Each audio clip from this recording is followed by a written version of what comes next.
أعوذ بالله من الشيطان الرجيم. بسم الله الرحمن الرحيم. والطور وكتاب مسطور في رق منشور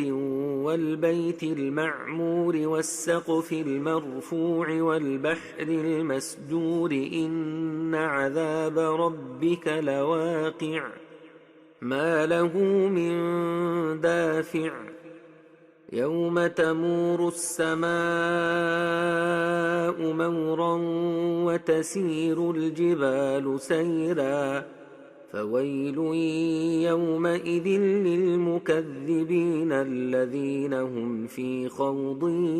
يلعبون يوم يدعون إلى نار جهنم دعا هذه النار التي كنتم بها تكذبون أفسحر هذا أم أنتم لا تبصرون اصلوها فاصبروا أو لا تصبروا سواء عليكم إنما تجزون ما كنتم تعملون إن المتقين في جنات ونعيم فاكهين بما آتاهم ربهم ووقاهم ربهم عذاب الجحيم كلوا واشربوا هنيئا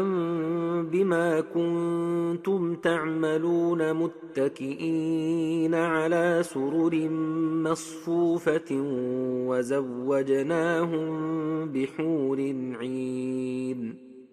والذين آمنوا واتبعتهم ذريتهم بإيمان ألحقنا بهم ذرياتهم وما ألتناهم من عملهم من شيء كل امرئ بما كسب رهين وأمددناهم بفاكهة ولحم مما يشتهون يتنازعون فيها كأسا لا لغو فيها ولا تاثيم ويطوف عليهم غلمان لهم كأنهم لؤلؤ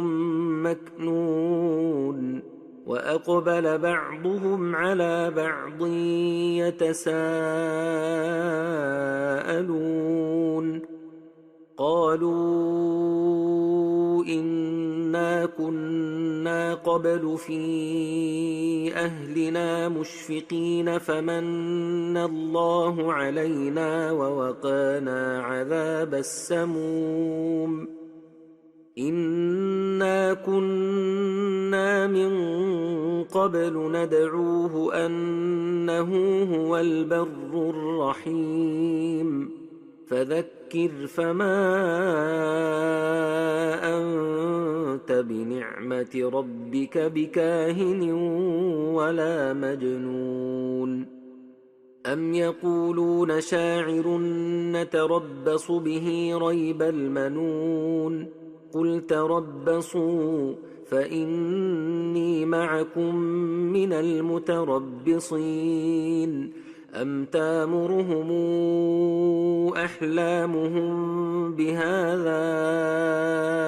أم هم قوم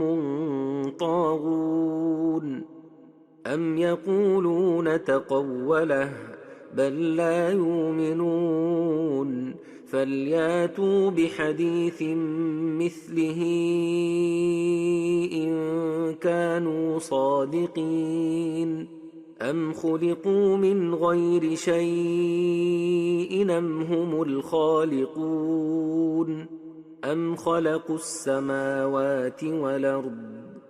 بل لا يوقنون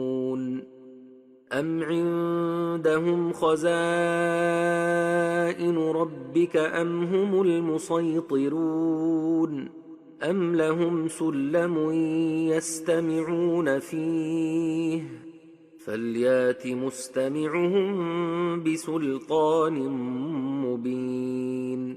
أم له البنات ولكم البنون أم تسألهم أجرا فهم من مغرم مثقلون أم عندهم الغيب فهم يكتبون أم يريدون كيدا فالذين كفروا هم المكيدون أم لهم إله غير الله سبحان الله عما يشركون وإن يروا كسفا من السماء ساقطا يقولوا سحاب مركوم فذرهم حتى يلاقوا يومهم الذي فيه يصعقون يوم لا يغني عنهم كيدهم شيئا ولا هم ينصرون